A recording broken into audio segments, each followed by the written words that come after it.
All right, welcome. Today we're talking about better boundaries when other people are sad. And one of the ways, I don't know about Rick, but I like recommend topics. Rick and I go back and forth is something that's coming up in our lives. And this is something I struggle with because I was raised with people that were like, if I'm sad, you must do something, you must fix it.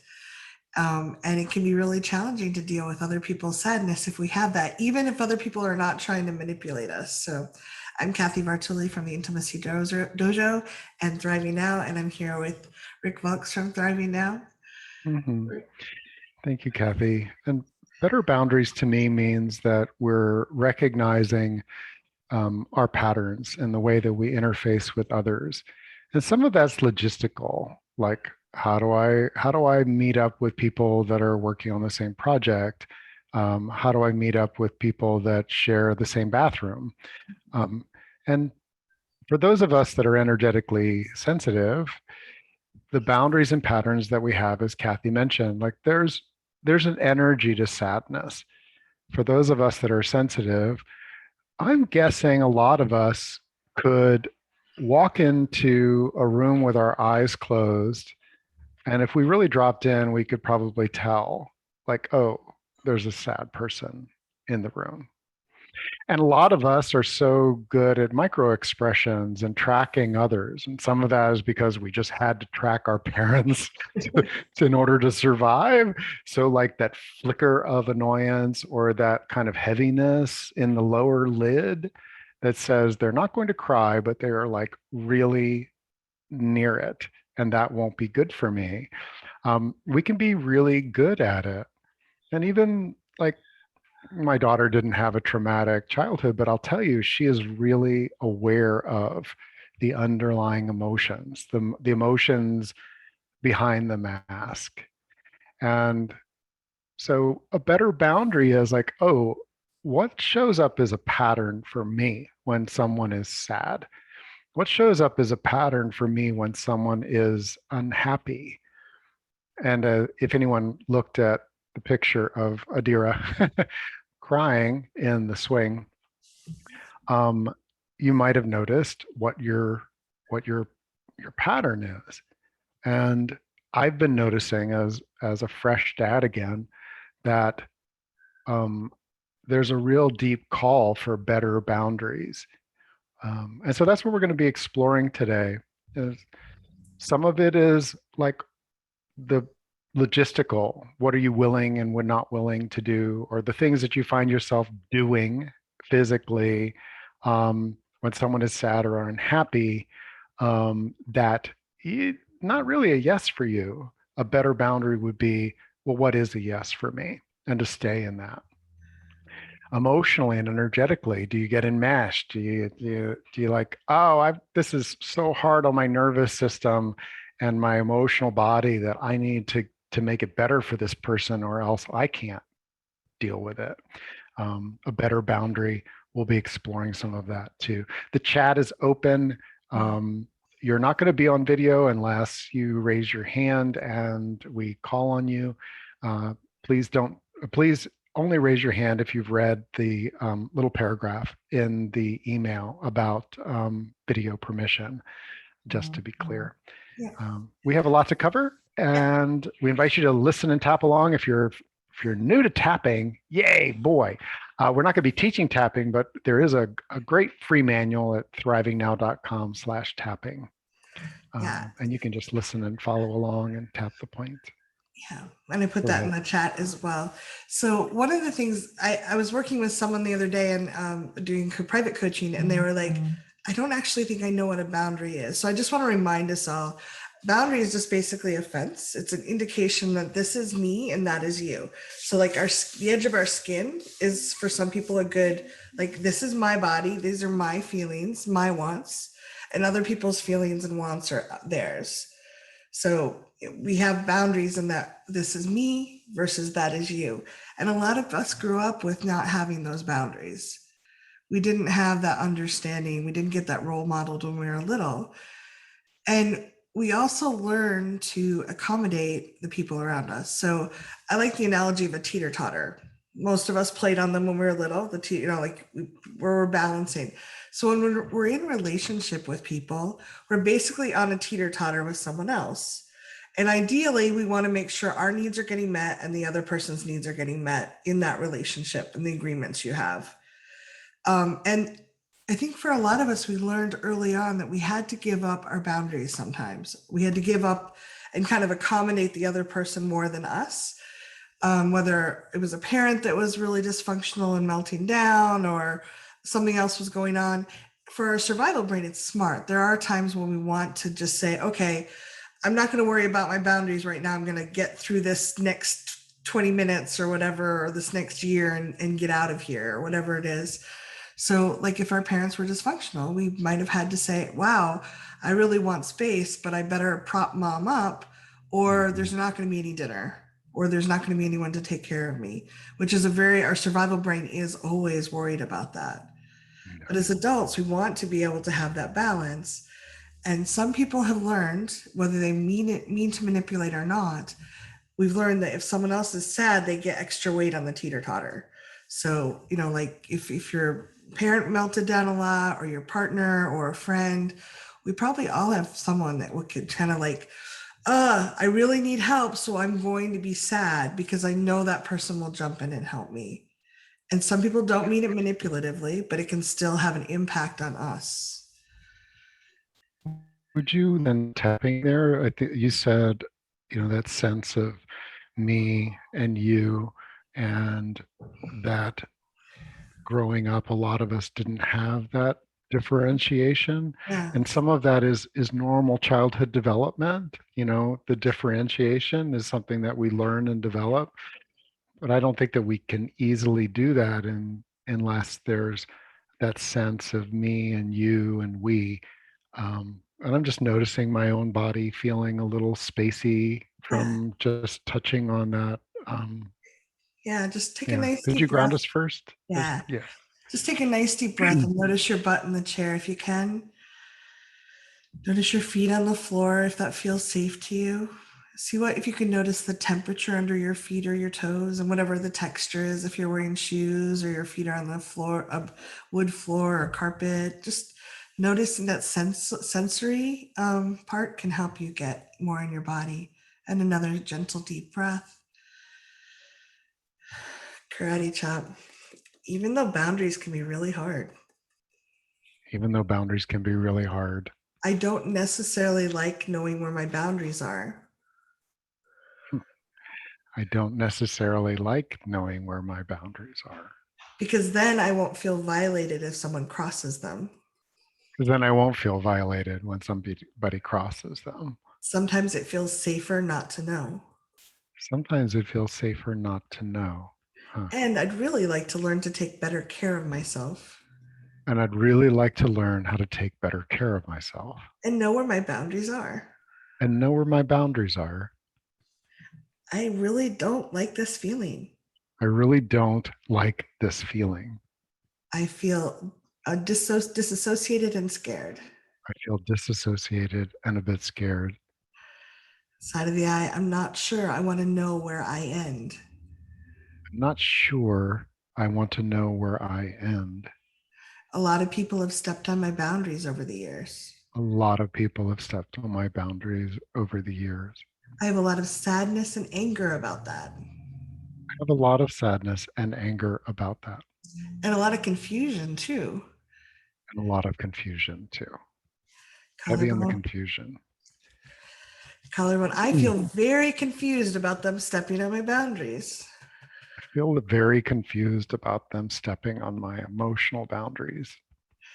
Under the arm, I'm not sure how to handle this. I'm not sure how to handle this.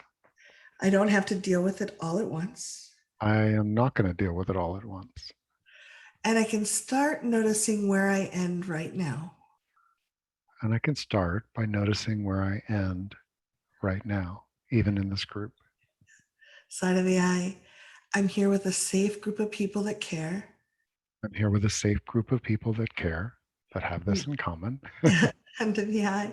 And I'm still an individual person, me. And I am still an individual person, me. Under the nose. What if I notice where my skin ends? What if I notice where my skin ends? Chin. And I get to notice my own wants and needs. And I get to notice my own wants and needs. Collarbone. I'm not so good at noticing those things. I'm not so good at noticing those things sometimes. Under the arm. I'm much better at noticing other people. I'm much better at noticing other people. Top of the head. And I can still practice. And I can still practice. Just take a deep breath. So we really do have the ability to notice boundaries and feelings. I think for noticing our own, a lot of us learned to turn that off because it was really painful.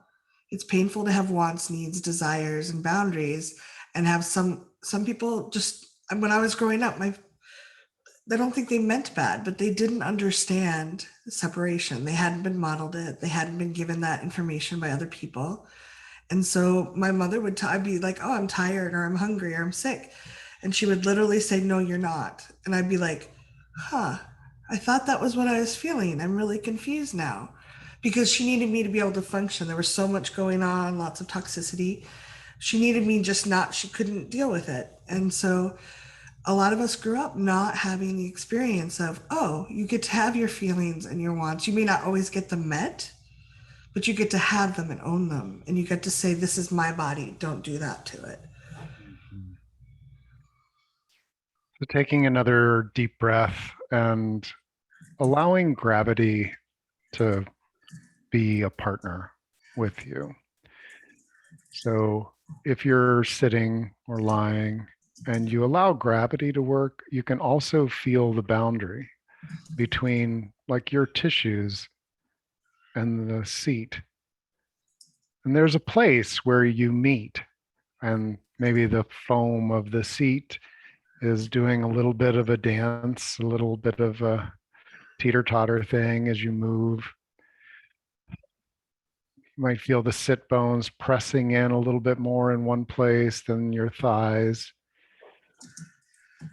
By bringing it physical, we recognize that, like in an emotional space, there can be pressures and tensions uh, that are happening emotionally too. Like for me, if I'm not feeling very resourced, like my boundaries are weak, and that's a thing. Like we talked about the skin. For those of us that have studied the energy body, the emotional body, we know that the skin is not where we stop. That they've mapped the heart field and its energy, and it extends out in a variety of different patterns, like a torus, Torus, I believe it's spelled.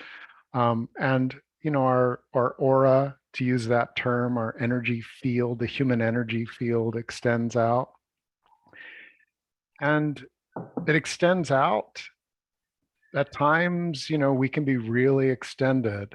And that's where, in this process of better boundaries, being able to bring your focusing back in, so that there is, as you're recalibrating, like there's a better boundary is one that you can recalibrate depending on your resourcefulness, where you are, and things like that. I'd like to do a short tapping around that. Is that okay? Yeah. Are you going to lead Yeah. it? Yeah. So again, feeling gravity, and there are places in our body where we hold tension. And if your boundaries are being like challenged, expect your physical body to be challenged, and responding and reacting to that. So even just pausing for a moment and allowing gravity just to release your jaw a little bit, maybe release your shoulders a little bit. It doesn't have to be a big change. We're just changing the trend a little bit so that you're in your body, your physical body, with gravity. Okay. Ah. And go to the side of the hand.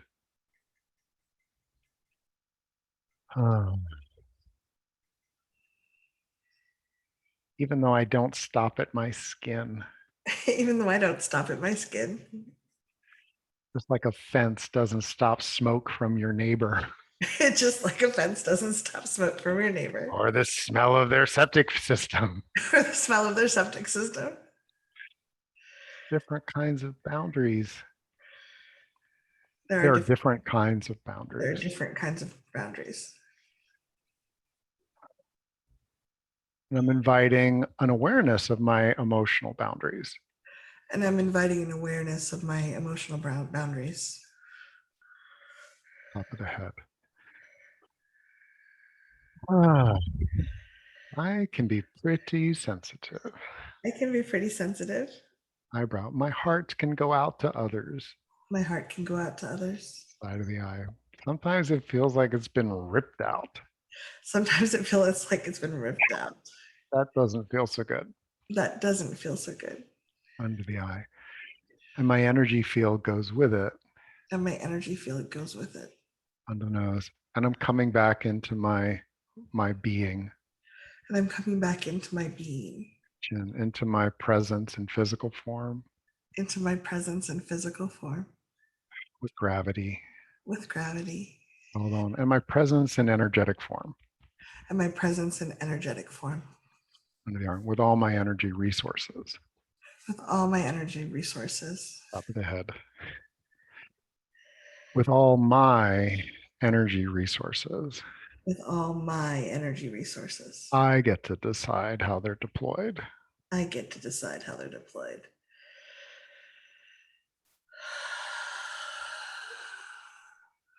And I liked how you did that, Rick. It's for me, it really helps for me to switch between physical, energetic, back to physical, back to energetic, because many of us that are energetically sensitive, we're picking up stuff from all over.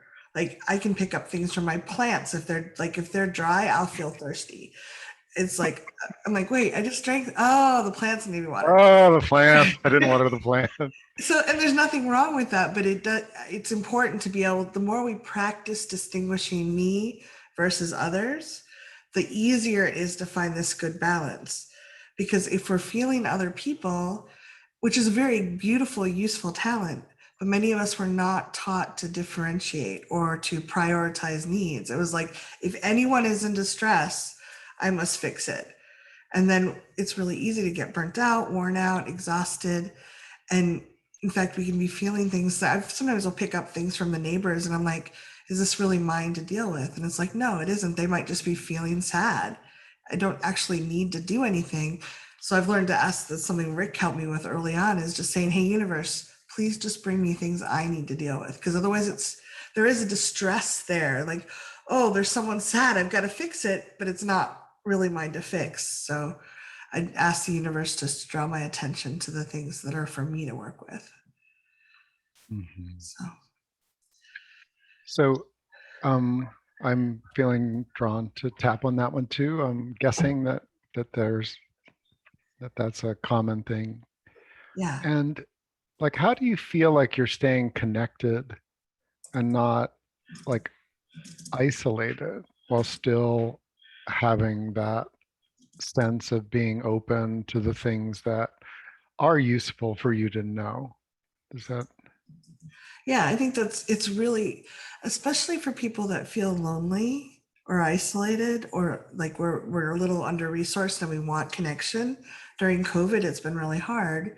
I think we tend to, and Glenn put it in the chat really well, is like we do tend to dissolve our boundaries or ignore boundaries if we're really, really hungry. We might not notice other people's boundaries. We might ignore our own because again, we're balancing different needs. I have a need to have boundaries in my own autonomous space, but I also have a need to connect with other people. And as an adult, I can do that in a much more consensual way than, say, a small child who's just like, I'm not getting my needs met. I'm like going to try to get them. So, Yeah. like as adults, we can kind of go, oh, can I be with this disappointment? I think sometimes when we don't get needs met, it can feel very sad and disappointing. And learning to be with that feeling can be very powerful because when we can be with it ourselves. We can also be with other people's disappointment. And that's one of the key points that we want to make is that if you can be with your own sadness and unhappiness, like in your body, it's easier to then not get enmeshed with other people's. If like, yeah. So would you take that where it goes? Yeah, we'll see what comes Um, through. yeah. Karate chop. Even though adulting can really suck, Even though adulting can really suck, it can mean making hard decisions. it can mean making hard decisions. I'm going to do the best I can, I'm going to do the best I can. and I'm willing to feel the disappointment I may experience sometimes. And I'm willing to feel the disappointment, sadness, unhappiness that I'm likely to feel sometimes. Even though I do not want to feel the sadness Even though I don't want to feel sad and I don't want to feel disappointed, and I don't want to feel disappointed, I actually will survive. I actually will survive. Top of the head, when I was little, I didn't know how to handle these feelings. When I was little, I did not know how to handle these feelings.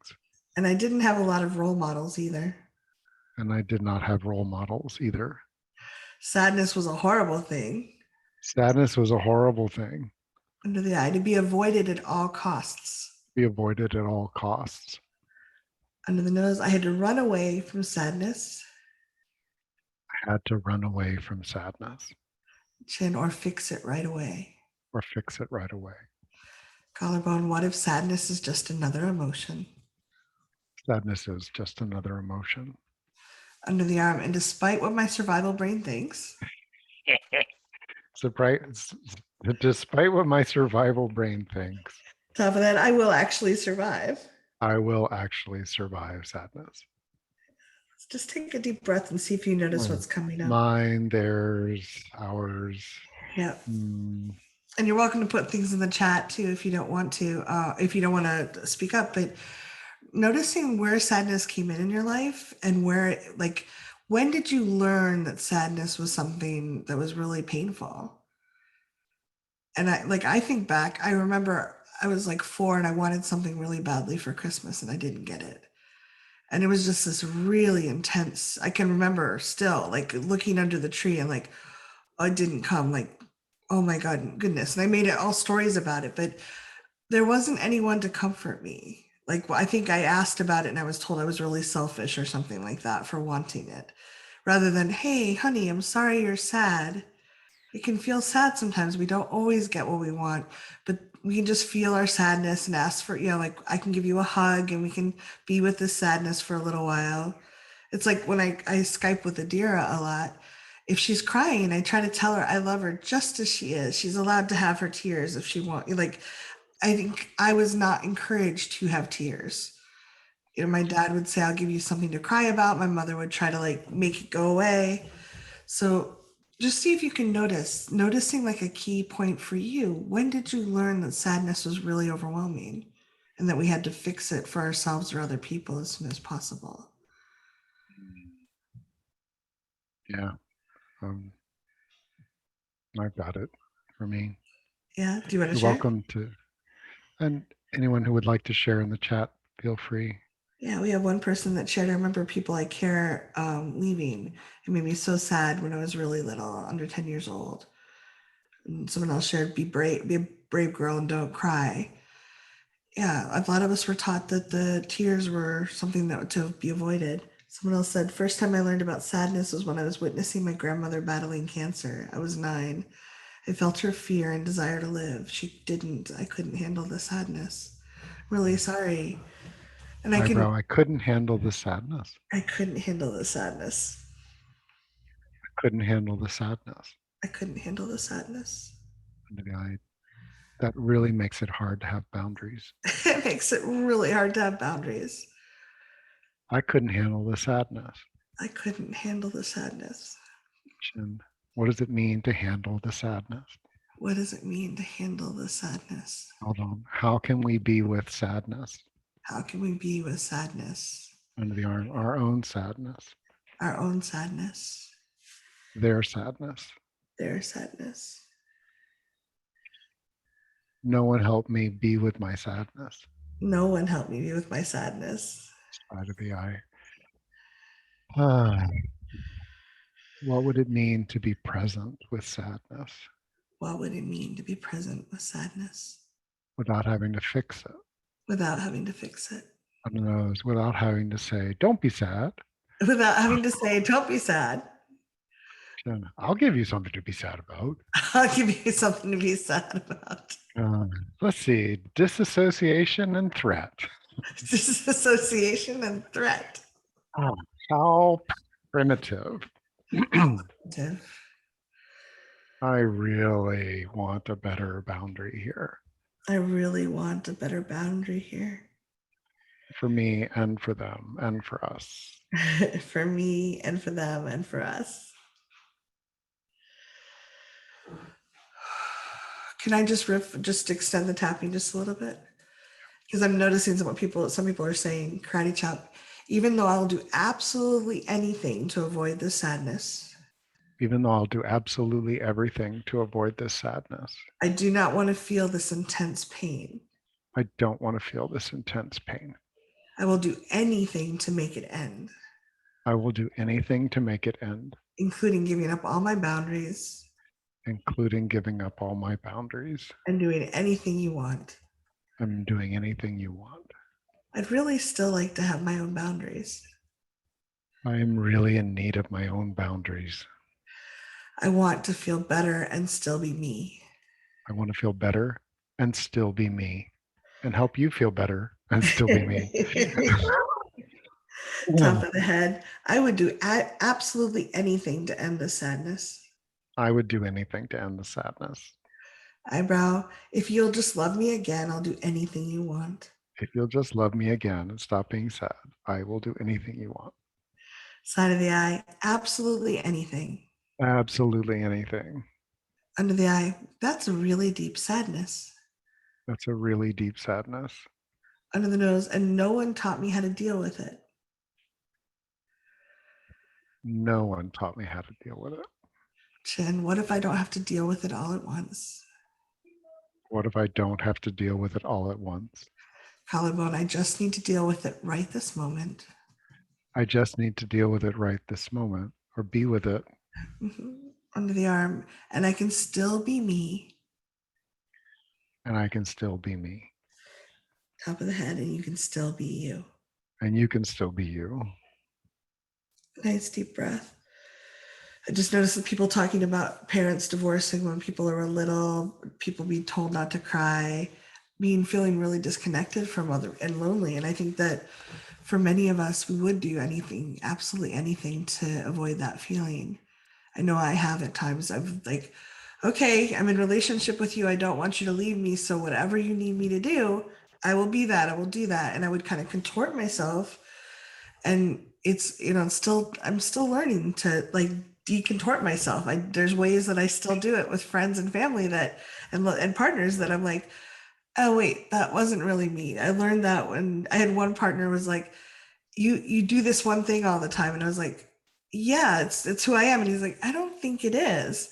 And we talked about it a little more. I'm like, oh, I learned that in the last relationship I was in, that was something that would win me points, but this person didn't, could tell it was not authentic. So I think we have patterns that we learn. So. And interestingly, my daughter is crying outside the door. Oh. And, I wrote in one of the preliminary messages to tune myself and share how I was tuning to this topic, that the idea of I'm not you, like I'm not my daughter, it's her sacred life. And when she's in distress and I, like this morning, trying to change her diaper, what a horrible father I am. I don't want to leave her in a wet diaper. And so like she doesn't want to lay back, she doesn't want to change, whatever is going on. She's in distress. And as I looked down at her and I could see all the mix of different emotions, I gently inside of myself, I'm not you, and I'm with you. And all of a sudden, I felt like I had bones again. It was the strangest sensation. It's that gravity thing. Like gravity, our bones provide the structure that works with gravity. Otherwise, gravity would have us in a puddle on the floor. Um, and so I'd like to just introduce that again in the workshop itself. Is what if we consciously, especially if we need to, because our boundaries have have had lots of energetic doors, windows, holes in the wall, all those things. If there's someone whose sadness still impacts you a lot, um, and you take a moment and you picture and allow yourself to become aware of them and sadness from the past, the present, an imagination based upon your memory of them. Um, and again, I'm seeing in the chat, sad and unhappy. There's we're going to be looking at better boundaries related to all the complexion, but the sadness and unhappy is where we're focused today. Other people's anger is the difference between fire and water. You can be deeply impacted by both. So as you tune into that person with your hand over your heart, if that feels good to you, and this could, when I say person, it could be when your dog is sad, when any being that you feel sadness from, and you have a hard time having a healthy boundary. And imagine inside of your energy field, your skinosphere, your body, your energy field, and just being clear, I am not you. I am not you.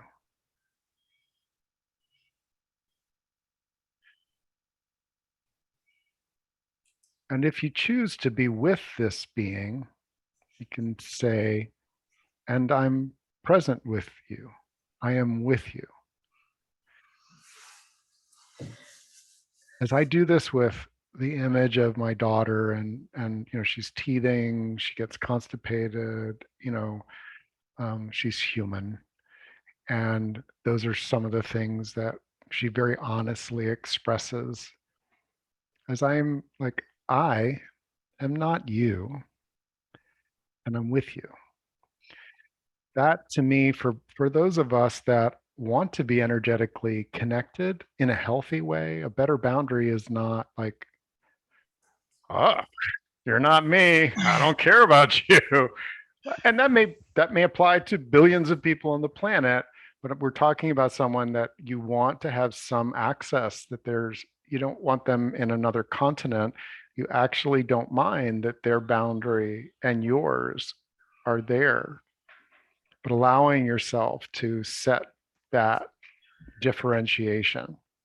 Can I just add something to that, Rick? I think I used to think I would process other people's energy. I would like try to pull it in. I wouldn't try to say it's yours, because I felt it was selfish to say that's yours. You have to deal with it. And it might have been Rick that emphasized this, but I've also had other teachers throughout the years that were like, we can't digest other people's emotions. It's like our system is not geared to, we can digest our own emotions. We can't digest them. So literally, if I go over to my mother who might be very sad and I take her, she might feel an immediate relief, like a short-term relief, that someone, like maybe it feels a little lighter, she's not carrying it, but it's still connected to her and she can never process it until I give it back to her. So I'm holding it. She can't digest it. She can't process it. She's not getting the signals in her body that she actually needs to. I don't know about all of you, but sometimes I need to be actually quite sad before I'll sit down and deal with sadness, because I'll be like, oh no, I can swim really fast and stay above it. And if someone else is holding it, I can pretend longer instead of like, okay, crap, I need to just spend some time processing this. Yeah. And it's hard for me to digest my own emotions when I have a bunch of other people's undigestible emotions in my system. So if I give them back, they're not mixed in. My body's not trying to like go, not this, that it's all tangled up. So when I give it back to the other person, I can process my own emotions better and they can actually heal their own emotions better. Does that make Mhm. sense? It does. And we're modeling, it's just like with food. If I'm modeling that before I eat, that there's a quality of mindfulness and that I chew my food and I'm paying attention to it, I'm savoring, I'm modeling that. Now, somebody else may be wolfing it down because they're terrified that whatever, or But you whatever eat, reason, someone may be but I'm hungry. eating my food, they're eating their food. You can't eat other food for other people. And I believe in the power of our resonance. I think that better boundaries include the capacity to offer regulation. Without differentiation, it's very difficult for you to self-regulate and then offer the capacity for them to come out of their primitive brain. Because sadness in the primitive brain is very different than sadness in the body. The primitive brain treats sadness as that thing that has to be fixed. It's a threat. It makes me weak. I don't have the space and the safety. If we're differentiated, then the person can actually process their sadness through their full being, and we're able to be processing whatever is activated for us as well. So we're modeling, but we're not like, here, I'll take care of it all. What do I need to do to make you feel better? That kind of tension actually takes everybody into their primitive brain. So Mhm. boundaries when we're in our primitive brain are very different. That's, whether you're Can we tired just or stressed. Yeah. Do you want to do that? karate chop? Yeah, karate chop. Even though I feel like it's selfish Even though I feel like it's selfish to give back other people's emotions, to give back other people's emotions. I really do want to stop holding these. I really do want to stop holding these. It's starting to feel really heavy on my body. It's starting to feel really heavy on my body. And I'm not actually sure it's helping that other person.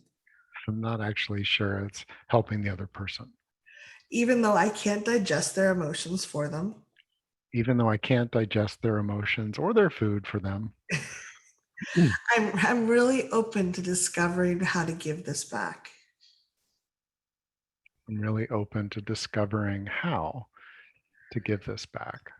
I'm really, top of that, I'm really good at taking emotions on. I am really good at taking emotions on. Eyebrow, but I'm not so sure I know how to give them back. I don't know. I'm not so sure I know how to give them back.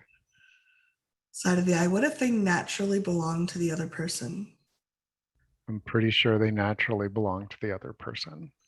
Under the eye, and I can release them with love. And I can release them with love. Under the nose, universe, please help me release these emotions with love. Universe, please help me release their emotions with love Chin, and let them go back to the people they belong to. and let them go back to the people they belong to.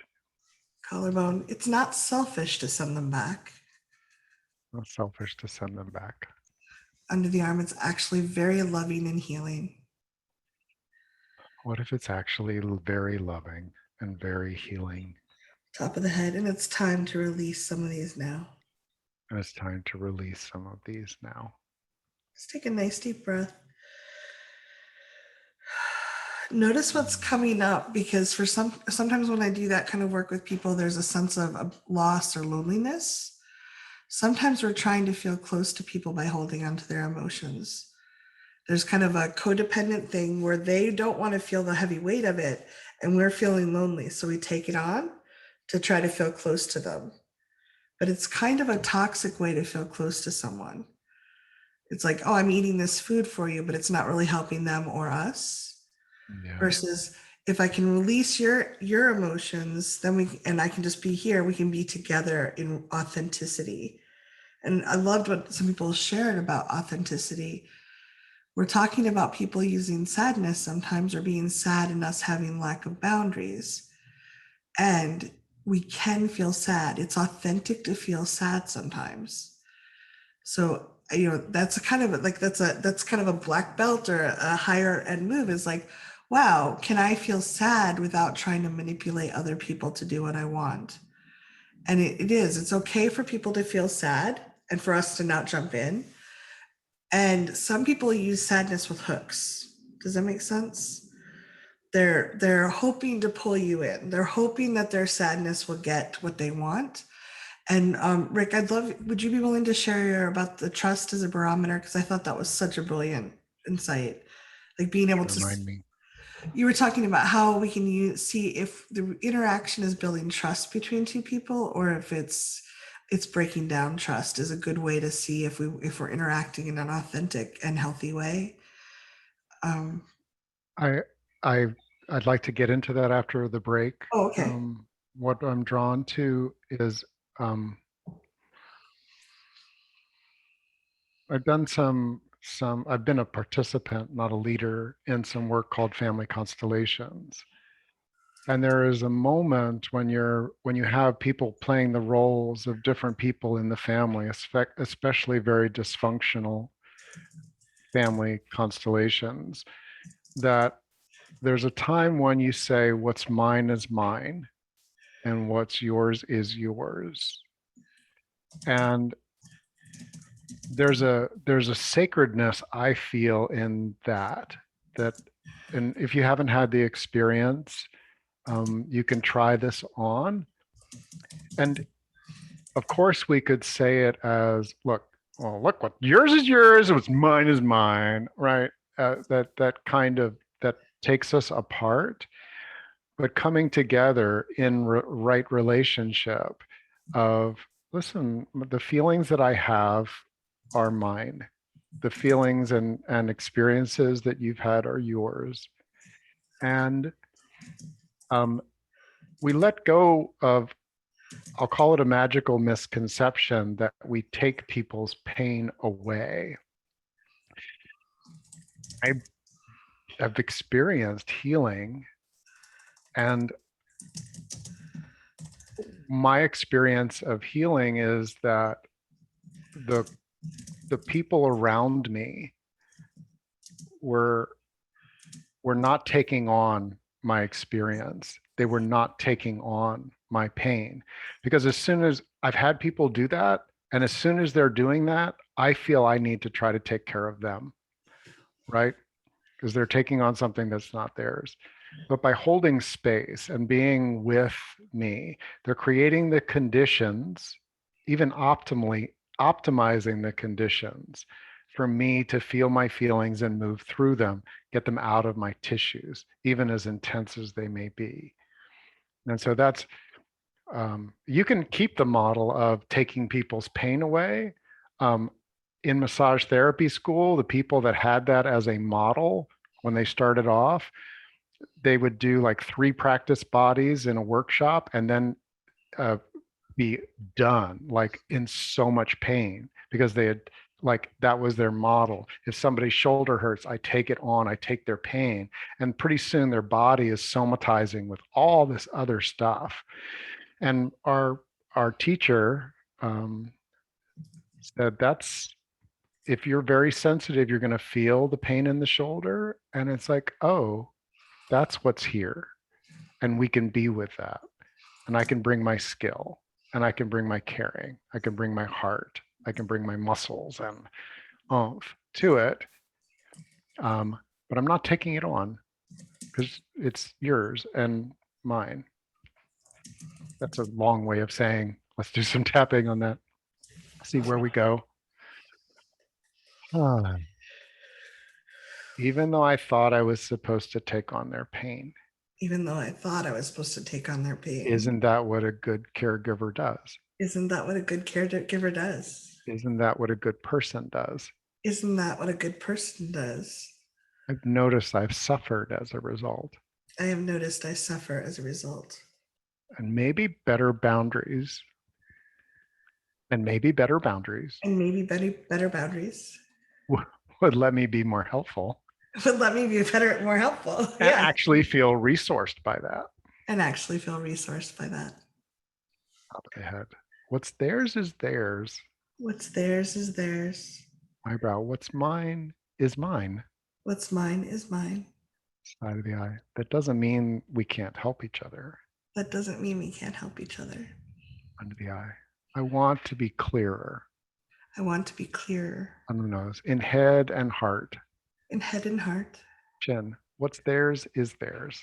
What's theirs is theirs. Hold on. I am not them. I am not them. And these sensations give me information. These sensations give me information. I don't have to embody their pain. I don't have to embody their pain. Of the head. I can be with them. I can be with them. Without becoming enmeshed in what they're feeling. Without becoming enmeshed in what they're feeling. At least that's the theory. At least that's the theory. And I throw that in there because, like, you know, I'm making a definitive statement, and this is a practice. Like, it's a high art to be with people that we, especially those that we really care about, and they're in distress. You know, when someone's unhappy, when they're in that place, our resonance, all the channels and of love and information and tracking, if that's the way that you're wired, you get so much information. And that's where this is a sort of divine filtering that says, oh, what's mine is mine. And as soon as I tune to that, I can be aware, oh, this is actually triggering or activating something of my own. It's not even related to what's going on for them. What's theirs is theirs. Oh, I'm actually seeing them more clearly. I see that that there's discomfort, not what I thought it was, because I was actually feeling something different. There's much better information with a little bit of right distance.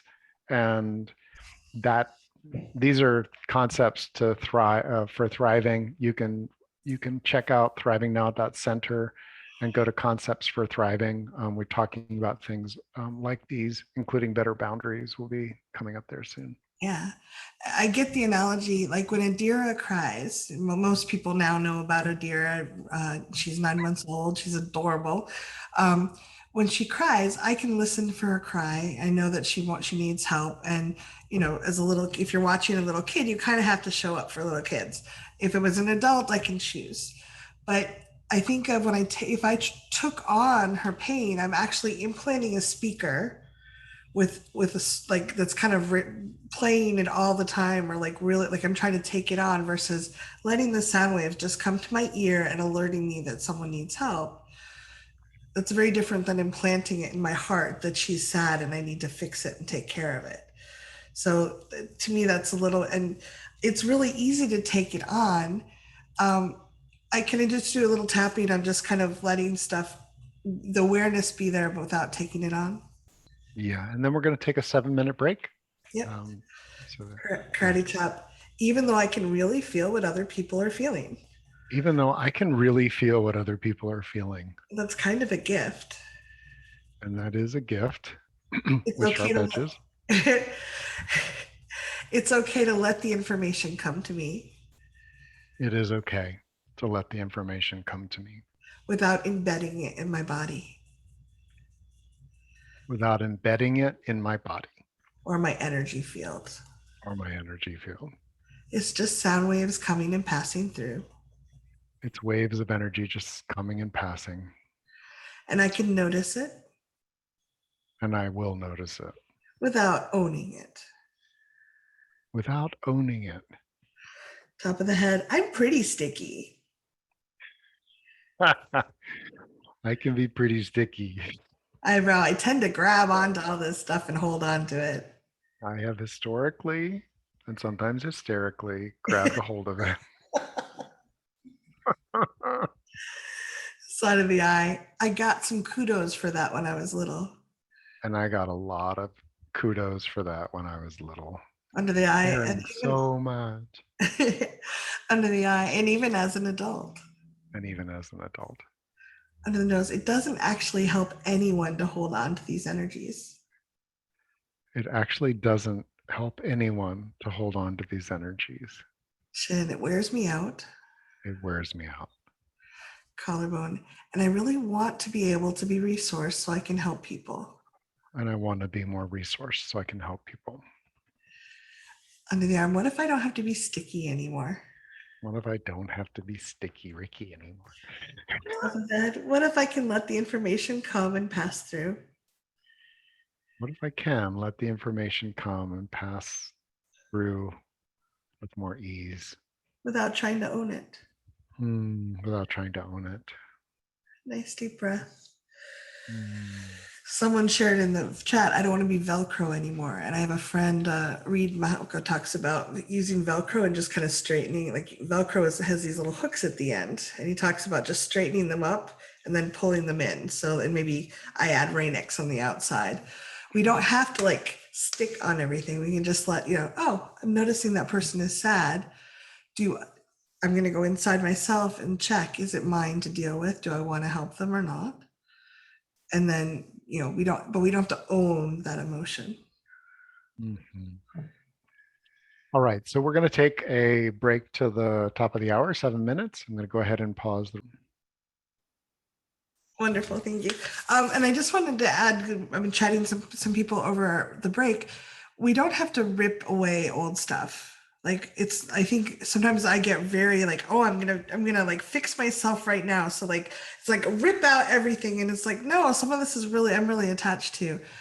I invite you to release what's ready to that's other people's, but if it's embedded with grief or anger, or there's a lot of if it feels like it will rip something out of you to rip it away, there's not a timeline on this. It's like it's healthy to have clarity and be yourself, and we don't have to harm ourselves or damage ourselves. Sometimes we've woven other people's energies into us to try to keep ourselves together or to get through really hard times, or if someone passed away, it may be a way to hold on to them in a way mentally or emotionally. So it's okay just to release what's out, what's ready to release, and then kind of clear some of the anger, the grief, the sadness that's coming up, so that the other stuff the next layer will be ready to go off. So I just invite people to be gentle with themselves when they're doing this work. And I liked Rick when we were planning this call, he was talking about using trust as a barometer. So one of the things I struggle with sometimes, and I love this analogy because it really clarified it for me, is like a very concrete idea of how to distinguish, is, am I building trust in this relationship or with myself when I do this? So there are people that manipulate with sadness.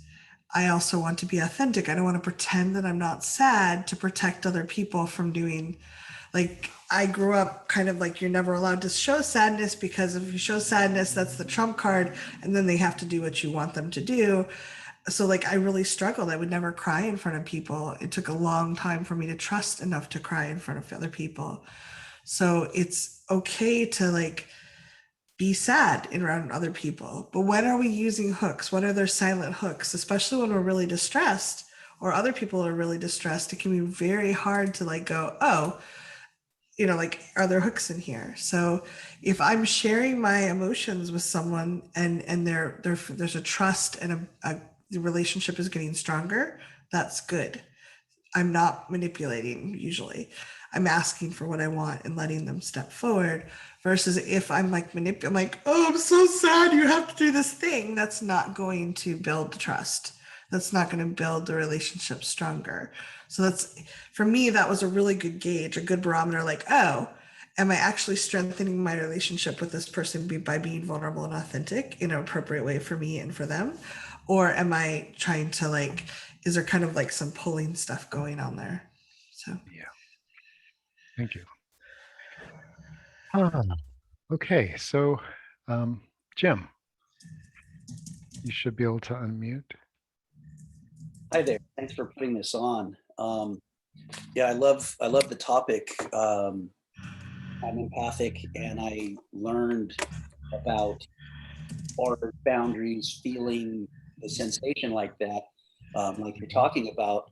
But there's very few people that I can actually talk to that get it, understand, that I can have an intelligent conversation with that makes sense. And so a couple of things. One I found very helpful that you said about being able to separate ourselves from others' energetic bodies and whatever, Yeah. and doing it with love. I typically wouldn't do it like that. I would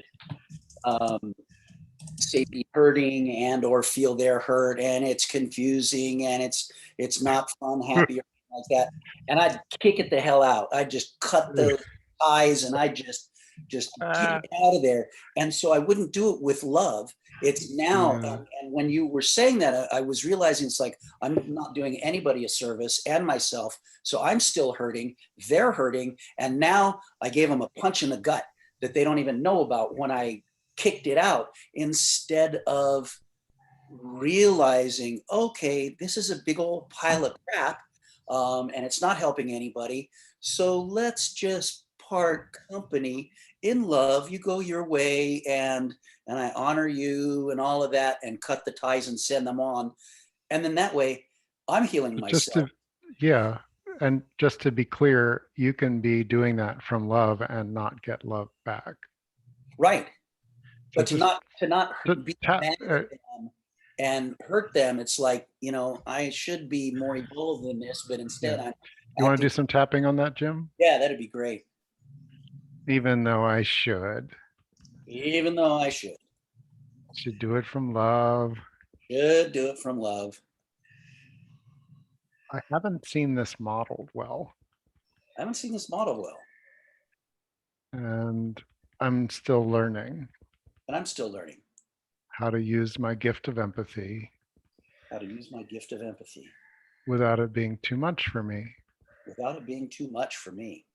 I've said sometimes it's just too much for me. Sometimes it's just too much for me. Eyebrow. My primitive brain says, I am out of here. My primitive brain says, I'm gone now.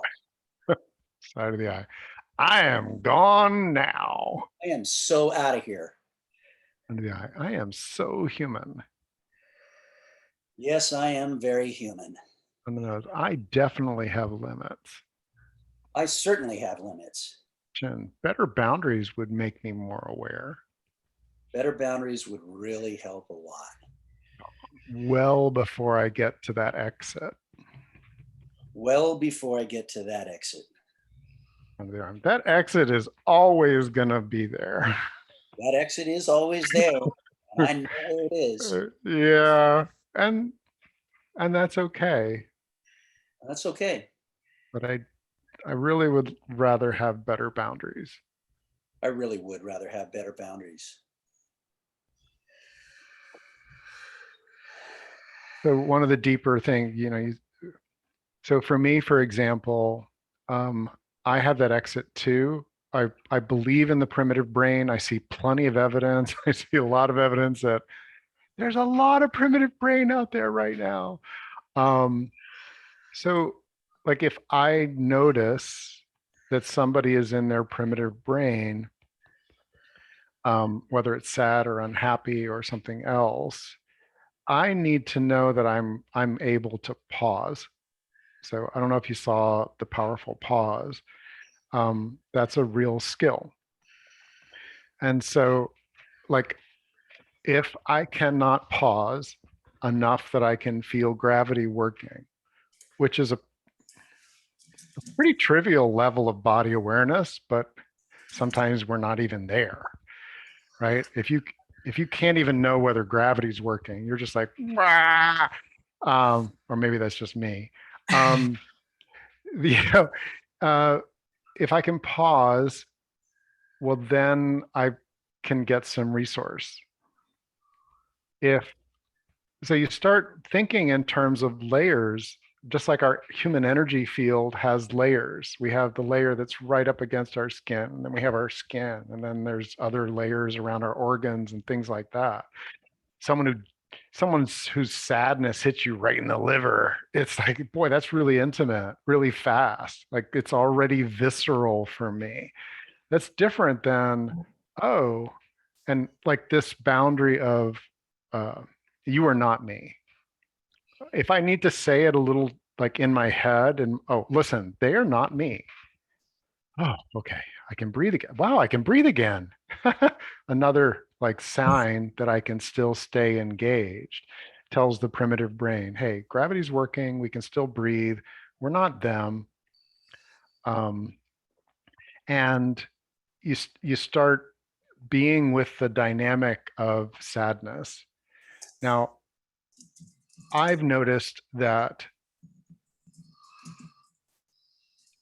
specific events, we've touched on some of these, and you may have felt like our connection to childhood and how we were oriented and things. I don't know what your situation was, but if there wasn't good boundaries around sadness and unhappiness, there's a part of you that just leapt into like dealing with it. Is that true for you, or was your childhood one where you had to kind of tend to other people's feelings a lot? Jim, you're muted. Um, let's see, I can ask you to unmute again. There we go. Yeah. Okay. Yeah. So when my parents divorced when I was 5, the way I viewed it was my mom represented people and the outside world, and when she left my dad, I was attached to my dad intuitionally. So my dad represented the inside world. So to me, that was very hurtful. And then there was an instance where she gathered What's us. happening while you're talking? She gathered us That's why you together talk. just before the divorce. She got us all together and said, "Don't listen to your dad; he's crazy." And that was so hurtful Pause that there. Pause there. You feel confusion in your own intuition right now, your intuitive body? Like, what do I listen to? well, I think I've processed it a lot since then, to where we've talked about it, and I realize and I understand, and I realize that I made a decision then out of confusion and hurt and not understanding everything, that I felt that if I spoke up, I would be ostracized too. So I kept Okay. silent. So And pausing for a moment. okay. As you're talking, for those like I'm energetically sensitive and I feel your understanding. It feels like you have a lot of cognitive understanding. You raised your hand about like, listen, I will just like bolt out of a situation. So bringing that understanding into your physical body, like your energy field, your tissues more. Like I want my own clarity, my own intuition, my own sensory input to be softer, more informative, and less impactful on my tissues, on my nervous system, on my endocrine system, under the arm. Hey, body. Just under the arm. Hey, body. Hey, body. We have good understanding. We have good understanding. We've done the work. Of the head. And their emotions don't have to impact us so much. Their emotions don't have to impact us so much. Eyebrow. I can get the information. I can get the information. Side of the eye. And still be strong and present. And still be strong and present. Under the eye. It's okay to let it be less impactful. It's okay to let it be less impactful. When we were children, it was so impactful. When we were children, it was so impactful. And it really impacted all of my organs. It really impacted all of my organs. It impacted all of me. And it impacted all of me. It was such a big deal. It was such a big deal. And now I want my own grounded clarity. And now I want my own grounded clarity. So I can be a resource so I can when be I want to be. When I want to be. Does that feel good to you? How does that, like below the neck, what are you noticing in your body?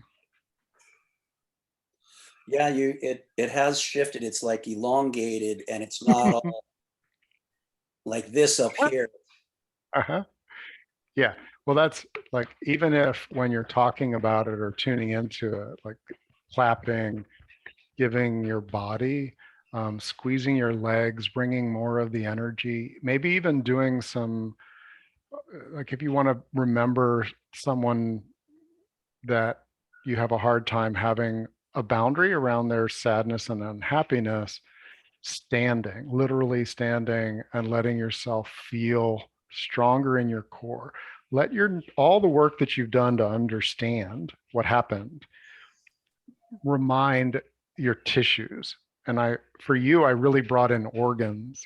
My intuition is that, tune into your liver, your spleen, your guts, your groin, the parts of you that, um, if you're getting information, you'll know it. You'll know it in your energy field. Like we tap on these meridian points. Why are they called, the liver point?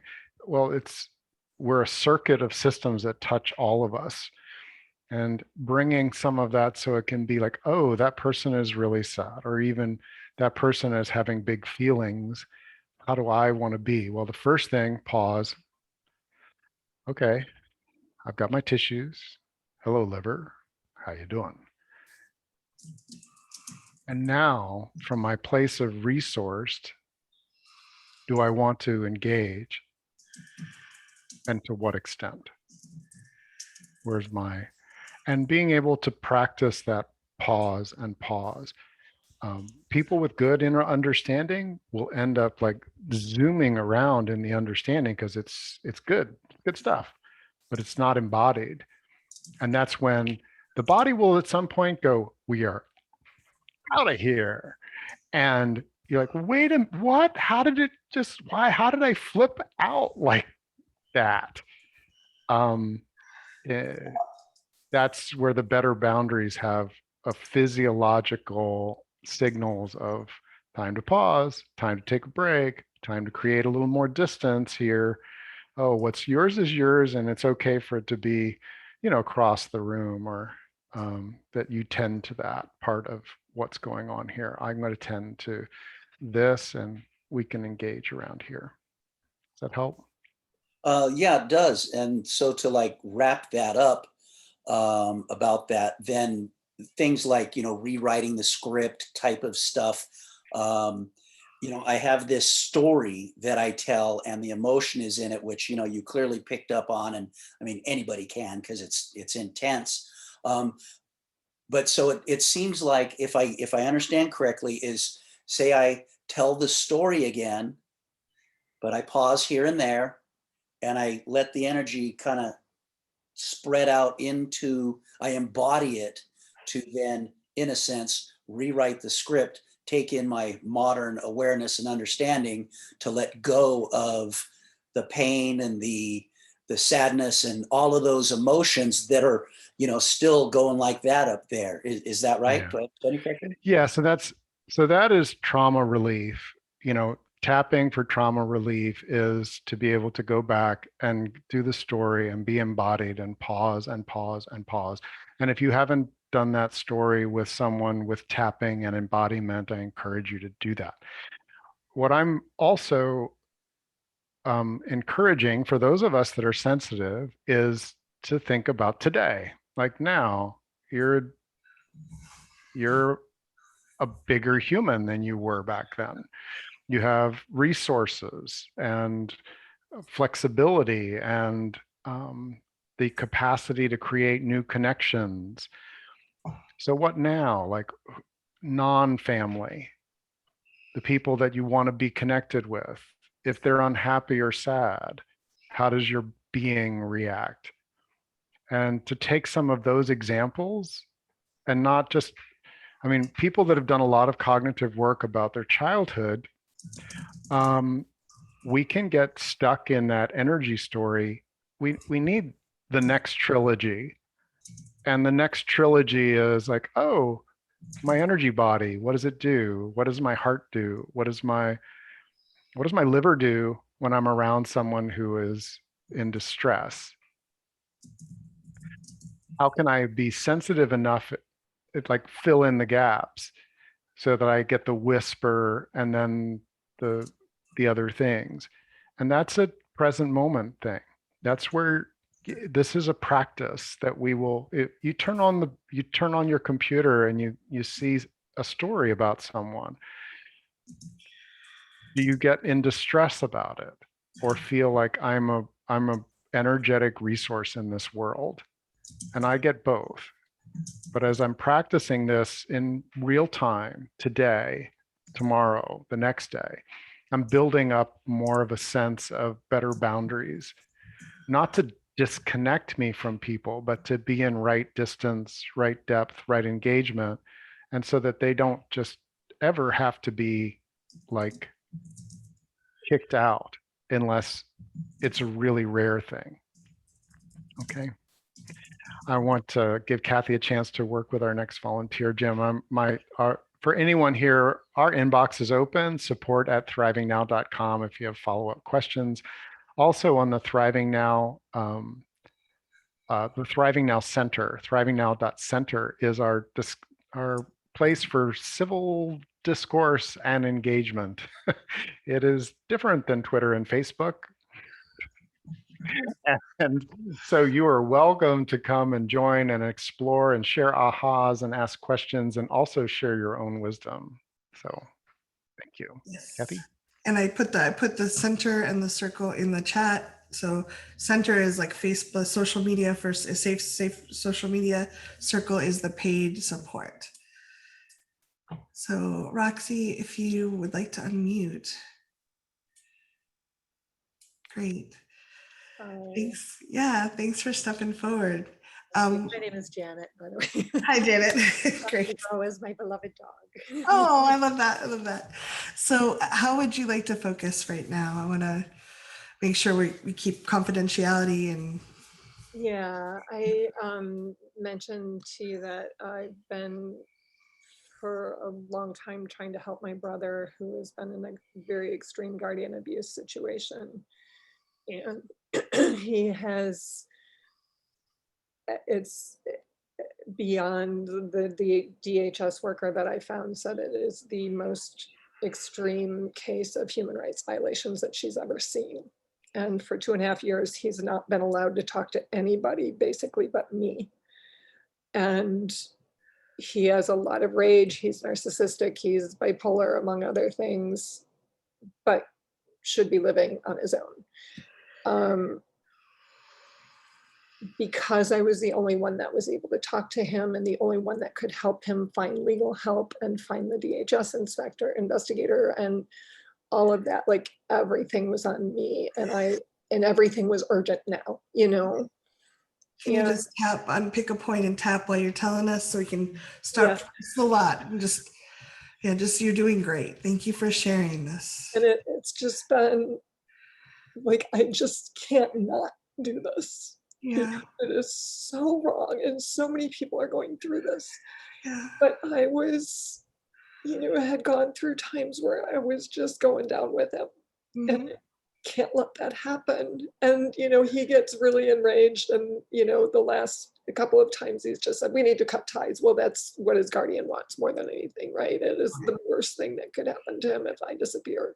Can you just take a deep breath for a moment? I want to just, I love that you're sharing this. I think this is really pertinent to a lot of people, like where we feel so like no one else is going to do it. And it's so intensely bad. Yeah. Can you just, what are you feeling in your body as you're telling us this? My jaw is tight. My stomach is tight. I just feel clenched. And I've had problems I've had a lot of issues. I've got my own disability. I've had mold in my apartment. That's why my voice is like this. I mean, I'm dealing with a lot. Even though I'm overwhelmed. Even though I'm overwhelmed. And it feels like it's all on me. It feels like it's all on me. This is legitimately really bad. This is legitimately really bad. And I feel like I need to take care of everything. I need to take care of everything. No wonder I feel overwhelmed. No wonder I feel overwhelmed. And it's okay to let the tears come. It's okay to let the tears come. Top of the head, I am really overwhelmed. Really overwhelmed. Eyebrow, this feels like too much. This is too much. Side of the eye, my body feels so stressed. I feel so stressed. Under the eye, I'm not sure how I can do this. I don't know how I can do this. Under the nose, and I can just feel my body right now. I can feel my body right now. Chin, I can breathe and feel my body. Breathe and feel my body. Collarbone, I'm not alone right now. I'm not alone right now. Under the arm, I feel really alone right now. I feel so alone. Top of the head, and I invite my brain to notice there are people here tapping along with me. I invite myself to notice there are people tapping along with me. Eyebrow, I might not be quite as alone as I think. I might not be quite as alone as I think. Side of the eye, and I feel so alone. I feel so alone. Under the eye, this feels so big. It feels so big. Under the nose, how can I not help? How can I not help? Chin, how can I have good boundaries here? How can I have good boundaries here? Collarbone, how can I possibly have good boundaries here? How can I possibly have good boundaries here? Under the arm, right this moment, I can breathe. At this moment, I can breathe. Top of the head, the air is coming in and out of my body. The air is coming in and out of my body. Eyebrow, I've actually done some really amazing things. I've done some really amazing things. Side of the eye, I called DHS. I got fucking DHS involved. Under the eye, that's a big. She was a pit bull who has been amazing. I did an amazing thing for my brother. I did an amazing thing for my brother. Chin, I got him a pit bull. I got him a pit bull. He hates pit bulls. Collarbone, I did a really good thing. You did a lot of really good things. Under the arm, and this still feels overwhelming. It still feels overwhelming. Top of the head, how can I have a boundary with this person? How can I have a boundary with this person? Eyebrow, when there's so much wrong here. There's so much wrong and it's never enough. Side of the eye, it feels like it's never enough. Feels like it's never enough. Under the eye, I don't know how to have boundaries here. I don't know how to have boundaries here. Under the nose, and my body feels exhausted. My body feels exhausted. Chin, I'm giving as much as I have. I'm giving more than I have. Yeah, collarbone, I'm giving more than I could possibly give. I'm giving more than I can possibly give. Under the arm, and this is so hard right now. It's so hard right now. Top of the head, and right this minute I can breathe. Right this moment I can breathe. I can feel my body. I can feel my body. And I can try to notice that there's a lot of people here caring and tapping right this minute. You can try to notice there's a lot of people caring and tapping with me right now. Just take a gentle breath and just notice it's your body that's breathing right now if you can.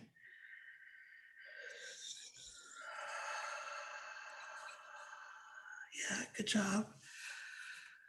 Jane, I want to really appreciate you for bringing this forward because this is such a beautiful example for so many people. Like, we love people and we want to be there for them.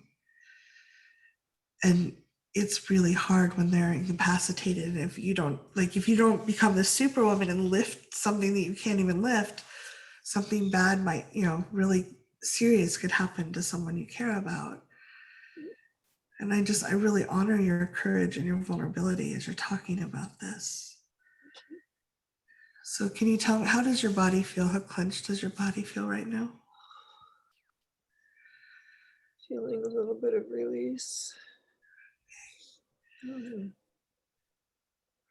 My belly feels a little looser and my jaw is always saying. Yeah, that's your body's doing the best it can to hold everything together. Rick, could we go a couple minutes over, just do another couple rounds of tapping with Janet? Yes, and if anyone needs to take care of themselves by taking an exit, please do. Yeah, okay. but So Janet, and let's no, like yeah, well, 5 minutes. yeah. So Janet, can you just take another deep breath? So I'd like to just, if you can, imagine that you now have you can see your brother with this pit bull now taking care of him. Can you let your body just notice that you're not alone taking care of anymore? You have someone that's really on your side and on his side. I'm struggling with, because I've stepped back. I mean, he got really mad at me for some things trivial, and he's like, we need to cut ties. And I said, okay. Like, Yeah. that is a threat he has made a couple of times. And I finally said, okay, I wish you the best. And then all of a sudden, you know, I'll be apologizing, I'm so sorry, I love you, blah, blah, blah. And I'm not getting sucked into it. And I've said, I'm going to take some space, which makes me feel really guilty because I know it makes him feel so much pain. And I'm pressuring myself to write a letter. And I've journaled and it all comes out, you know, you do this and you do that, blaming. And It's okay to start there. And just with the fact that you journaled, if you want to tap, just read that and tap through the points a bunch of times. That might really help, because blame is it's useful. It's a good, powerful technique to start with. And it may not help him to hear the blame. Right. I want to be able to set boundaries with him and have a relationship rather than all or nothing, you know. Karate chop. He doesn't do boundaries well. He doesn't do boundaries at all. And I really need to have boundaries here. And I need to have boundaries here. For my own sanity and life, in my own life. My own sanity and my life. I must have boundaries. I must have boundaries. So maybe I can clearly state just a few boundaries for him. Maybe I can clearly state a few boundaries for him. The most important ones for me. The most important ones for me. And send that with love. And sent with love. Top of the head, it's okay to take a break. It's okay to take a break. I don't feel like it's okay to take a break. I never feel like it's okay to take a break.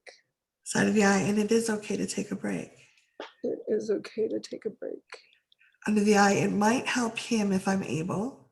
It might help him if I'm able. Under the nose, to give him a timeline for my break. To give him a timeline for my break.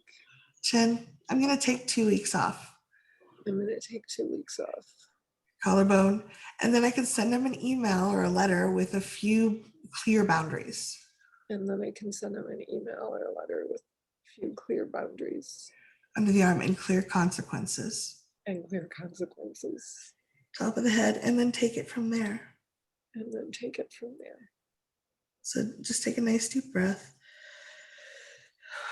So Rick helped me with my mother around this. My mother tends to lose her temper and blow up. And he told me, he suggested this early on, that I told her, and I sat down and told her, the first time you blow up, I'm going to go for an hour walk and I'll come back. The second time you blow up on a given visit, I'm going to go in my car and I'm going to stay overnight in a hotel. And the third time you blow up at anybody, I'm just going home. I'm going to get on the plane and leave. She has not blown up at me since, because I really meant it. She could feel it. It doesn't always, like, people will test that sometimes, but I think if there's sometimes for someone who has a lot of emotional challenges, adult or child, it's really good to give very clear boundaries with really clear consequences. Very simple. It can't be a long list. Like, these were 3 things that were going to happen. So with your brother, you can say, when you do this, I will do this. And then you can, with timelines, that gives them someone, like, you're not cutting all ties. You're not like leaving forever. It's like, I'm going to take a day break every time you do this, or the second time it happens, or whatever. Something to try on. And the circle or the center is a great place, and the circle is as well, to bring these and ask people for opinions. Because I know when I'm really agitated, it's hard to write what I mean clearly. So running it by other people and getting them like, that's not really clear, or this is really clear, could help you before you send it to them. Yeah, because that's the thing. Like, I just don't trust because I'm so triggered. But this is a beautiful community. And there were a lot of people that, I don't know if you saw, but there were a lot of people tapping along and sending you love. And I just saw in the chat, I took screenshots. Thank you, everybody. Like, I don't want to distract by reading them, but thank you for your kindness. Yeah. And Janet, I just wanted to, like, what with Cathy's boundary with her mother, the focus is on what you need in order for you to have some space to regulate. And you did model, like when Cathy said, "I'm giving all I can," and you said, I think I heard you say, "I'm giving more than I can." And that's, for people that are powerfully helpful and resourceful like you've been, that is one of our indicators. Like if we pick up that actually I'm giving way more than I can to be healthful for myself, that's that opportunity to find, and the guilt, it comes up like it does. That would be something that if you tapped on that and maybe get some support to do that, would be allow you the freedom to find that right distance, right depth, which isn't the primitive brain, I need to run. And it's also not as energetically, in with the dynamic that's there, I'm guessing. Some place that will be a spot where you feel resourceful and useful and recognizing the limits of us all as humans, and feeling and being able to feel the connection that that Cathy pointed to, like with the pit bull, the other people that are a part of your energetic support for you. Okay. Great work. Thank you so so much for sharing that. Yeah. I All appreciate right. it. Cathy, thank you. Thank you all. Yeah. We want to live in a world where we can talk. As Jim said, who do we get to talk to about this? And this is why Cathy and I do this. Not only does it give us a chance to engage with courageous beings and people that are holding space and being able to model what we're, to be able to look, these are their feelings, their intensity, their overwhelm. And I can hold a part of the space. I can hold it. I'm a part of a circle, a community. I invite you to realize, in no matter what situation that you're in, that there's also a circle of other humans across the planet that are part of our community, and others that really want to be in a healthy relationship, energetically, emotionally, physically, so that we can thrive and also be a resource within our capacity and our yes. So thrivingnow.center, I hope you'll join and participate there. And if not, blessings and thank you for being here. And thank you for co-creating, Cathy. Oh, my pleasure. Thank you all for your courage and your vulnerability. And yeah. Okay, bye for now.